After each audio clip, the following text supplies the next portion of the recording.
Hey guys, we are in the kitchen today at La Fonda del Sol with executive chef Josh DeCalis. Josh, thanks so much for letting us be here. Thanks for coming. Okay, so you know the rules. We like to find out what great chefs like to eat in the middle of the night, and you told me this one's super easy. And the restaurant you guys have here is absolutely beautiful. It's very clean and modern and tasteful, yet comfortable. It's not very stark, which is really nice. Well, let's get going. The tortilla española is kind of like an Italian frittata, if you know what that is, and it's just sort of an omelet.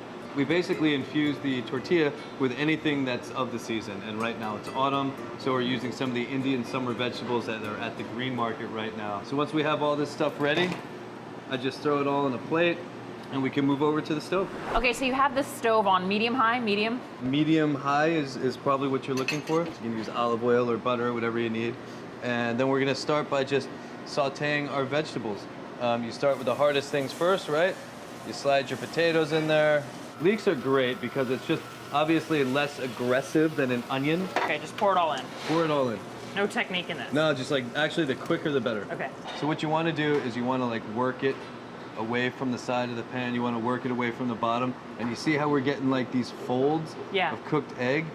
That's just awesome, that's what you want. So let's go ahead and see if it's done. The top feels set. The whole omelet looks cooked. So let's get ready to eat. So I heard let's get ready to eat and I came over. I knew it was time. You were waiting for it. You had your internal clock was ticking. We're gonna do this the classic way. We're just gonna invert this on a plate. Now in Spain, it's pretty. When you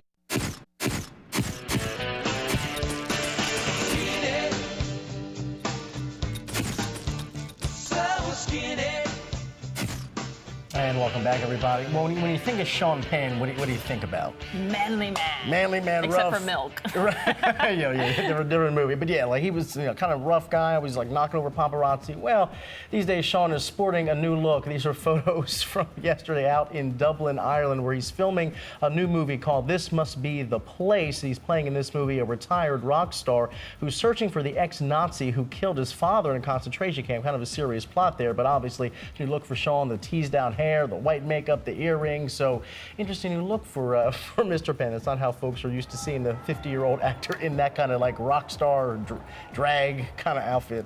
You know, whatever the role is, though, he's such a talented actor. He's like I will watch it. That scene just makes me want to see it even more because he's so good in whatever he does. Because he brings that intensity, I think, his real life intensity to the screen, and it's always good. So new look, but should be a good movie. You know, when I say New Yorkers and you think of the iconic ones, you think of Giuliani, you may think of Ed Koch, maybe Liza Minnelli, and Woody Allen. And this is why this story is the most shocking of all to me. He basically says he began shooting movies in European cities because he can't afford to do it in New York anymore.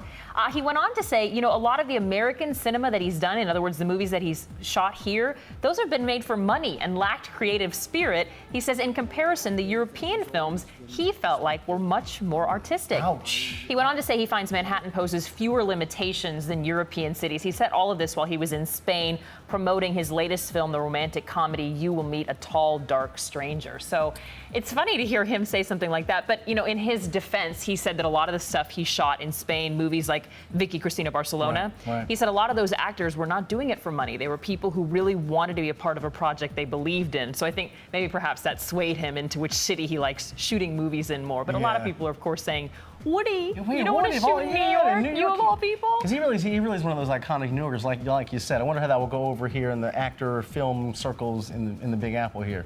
We'll see. Well, interesting. I think Jay Leno's a pretty funny guy. The last couple of months for him have been pretty interesting, to say the least. But apparently he was doing some, not on the show, but at a club, a comedy club out in Hermosa Beach, California. So he decided to tell a little joke about Mel Gibson, but apparently did not really go over well with the crowd at all. And kind of Jay said, hey, that Mel Gibson, huh? What a mess. He said, Mel Gibson actually had an uncle who died at a concentration camp. Yeah, really. And then silence from the crowd, waiting for the punchline. Then he drops the punchline, which is, yep, died at a concentration camp, fell out of a guard tower drunk. More silence from the crowd. So I don't know whether, apparently Mel's been on the Tonight Show like 21 times with Jay as the host. You wonder if that will kind of sever that relationship there. But it was kind of a little bit off-color joke, and apparently the crowd was not, even with all Mel's troubles, was not too receptive to Jay's humor. And anyone who's been to a comedy show, you know that you just tend to laugh. Everything seems funnier live. Right. So the fact that it got crickets, yeah, not a good indication. Done. I know what that feels like.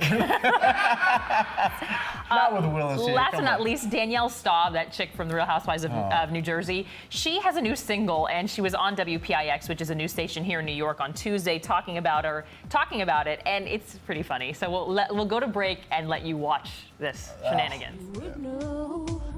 You are the one I wanna run to, the one I wanna call. When all my dreams seem shattered, when I seem to lose it all. Why am I so scared?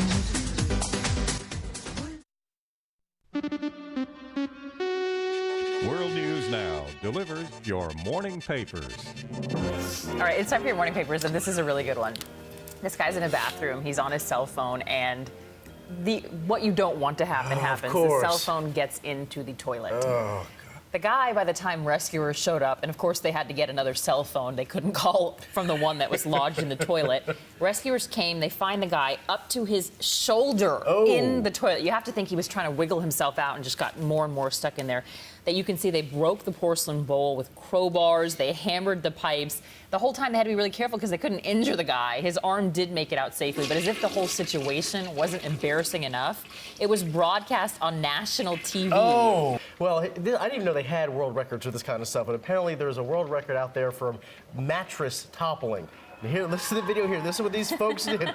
Apparently, China broke the record. 256 people in their mattresses back in May. Then in New York, you may have seen it live on Regis and Kelly. 380 people here in New York. Well, Newcastle, just 2 weeks after the New York record broke it, they found 400 idiots to do this, to sit there with these mattresses. So that now is the new world record for mattress dominoes. It's what they're calling I it. love how you're calling them idiots, and yet every time I watch another segment, I laugh. It is funny, but where do you find these folks to do this? I That's all I will wonder. say, smart enough to steal those mattresses, no bed bugs being spread there. That's for sure. Always a good thing. Lest you think it's a good idea to bring your grandchildren or maybe even your kids to work, take a look at this photo. It's from C-SPAN when a grandfather brought his grandson to work. You can see the little kid. He's kind of starting to doze off. Poor guy just completely fell asleep. The dad was giving a speech on the evils of domestic violence, which maybe it's not a grandchild, but I certainly know what it's like to have someone completely fall asleep mid-sentence. Really? Really?